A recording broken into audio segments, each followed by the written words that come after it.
Chairman, and let me say I agree with the statement you just made. Thank you for calling this hearing. You and I have long shared deep concerns about Russia's aggression under Vladimir Putin, and I'm grateful that you focused the committee's attention on this challenge. To all of our witnesses, welcome to the Foreign Affairs Committee. We're grateful for your expertise and insight. Ambassador McFaul, let me say how particularly impressed I was with your service as our top diplomat in Moscow. I know you were the target of all sorts of absurd accusations and harassment by Putin's allies, and I know that you were never afraid to push back against misinformation and stand your ground, and you're exactly the kind of diplomat we need to meet 21st century challenges. So thank you to your service.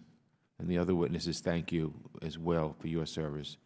I've come to view Putin's Russia as a unique challenge on the global stage.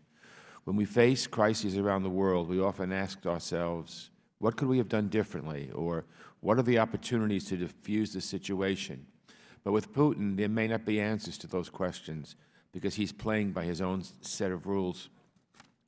Putin has ignored Russian law, cracking down on the human rights of Russia's people, and literally robbing future generations of their prosperity. He has destroyed Russia's standing in the world, walking away from the country's international obligations and shoring up the brutal Assad regime in Syria. And he has threatened the norms that have largely kept the peace in Europe since World War II, trampling on the sovereignty of Russia's neighbors, testing the resolve of NATO, and working to undermine Western unity. I want to be careful not to conflate Putin and his corrupt leadership with the Russian people. Russia is a great nation, but Putin is not Russia. He is an unapologetic, authoritarian kleptocrat, a grave threat to his own people and to stability and security across Europe and beyond. So how do we craft a policy to deal with such an unpredictable and irresponsible leader? For now, the best approach seems to be one of geographical containment. We cannot fix what's ailing Russian society, but we can try to keep it within Russia's recognized borders. This may be a great test for NATO's role in the 21st century. NATO, of course, has no ambition to chip away at Russia's territory, but I'm confident that the alliance will keep its Article 5 promise. Putin uses lies and confusion to cast doubt on NATO's ability. So I'm glad that NATO is ramping up its presence in Eastern Europe, sending a clear signal that the alliance will not back down in the face of Putin's aggression. I believe, and I've said for a long time, that I think NATO is being tested. And if we fail the test, I think it's the end of the alliance. We cannot fail the test.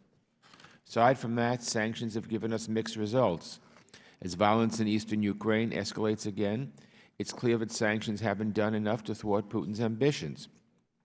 But sanctions are better than nothing, and in the long term, I believe we have weakened Putin's ability to project a destabilizing force beyond Russia's borders. But we know Putin isn't going anywhere, so we're left to ask, what else should we be doing? I recently introduced legislation that, in my view, would take us in the right direction.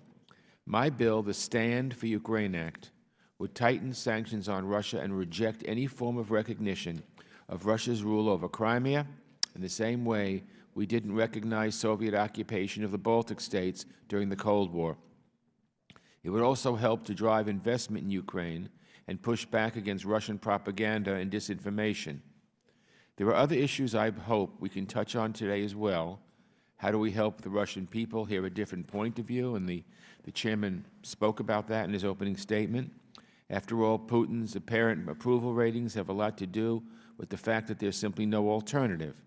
How do we seize on the common ground we share with the citizens of Russia?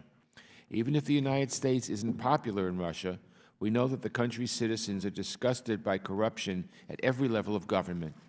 And let me close by saying, we're not focusing on Russia today because we want to pick a fight, breathe new life into old animosities, or drag the country down.